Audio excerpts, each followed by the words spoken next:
నేను అడుగుతున్నా ఒక్క మాట రేవంత్ రెడ్డి గారు, మీకు ఆల్రెడీ కేసీఆర్ గారు కట్టించిన సీఎం క్యాంప్ ఆఫీస్ ఉన్నది, మీ ఉప ముఖ్యమంత్రి గారు ఇవాళ అక్కడ ఉంటున్నారు, మీరేమో రెండో ఇల్లు కడుతున్నారు. ఇవాళ ముఖ్యమంత్రి క్యాంప్ ఆఫీస్ పేరిట 200 కోట్ల రూపాయలతో మర్రి చెన్నారెడ్డి ఇన్స్టిట్యూట్ లో జూబ్లీ హిల్స్ మధ్యలో ఇవాళ ముఖ్యమంత్రి గారు విలాసవంతమైన 2 ఎకరాల ఇల్లు కడుతున్నాడు. ఆ ఇంటి కాంపౌండ్ వాల్ నిర్మాణానికి, ఆ ఇల్లు కాంపౌండ్ వాల్ నిర్మాణానికి మొన్ననే 9 కోట్ల రూపాయలతో టెండర్ పిలిచాడు.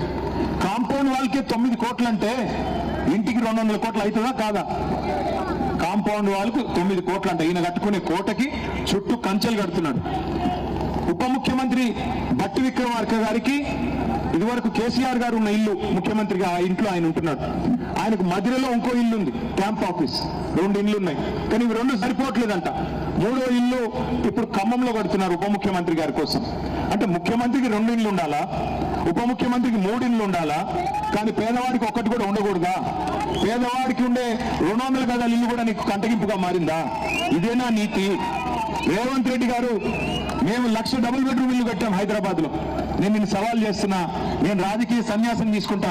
హైదరాబాద్ లో ఒక్క ఇల్లు కట్టినట్టు చూపెట్టి ఈ రోజుకి నేను రాజకీయ సన్యాసం తీసుకుంటా. ఎన్ని వేల ఇల్లు కూలగొట్టావు, ఎంతమంది ఆస్తులు కొల్లగొట్టావు.